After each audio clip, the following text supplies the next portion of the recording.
Household chores like doing the dishes, cooking, folding laundry, and cleaning, according to new research by the University of Alberta, are still being done by women more than men in long-term relationships. The University of Alberta study says even after parenthood, men still contribute less than normal when it comes to doing these chores. It's not surprising at all. It's probably she does 70% and I do 30%. I try to help out where my skill sets lie, but there's some places where I have no skills at all.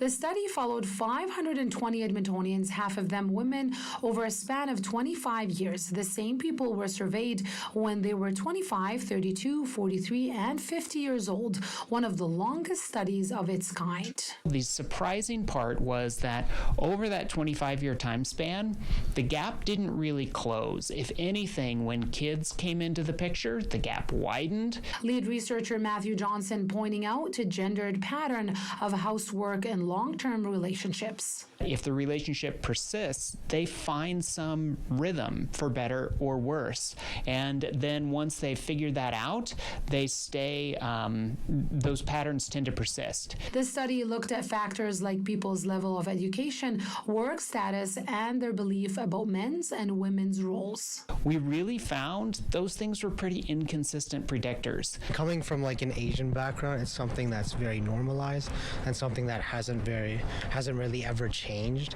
My mom definitely complains every now and then, and obviously ideally I think it would be better for it to be evened out, but at the current stage in society, I mean, sure it could happen, but I don't see it happening very soon.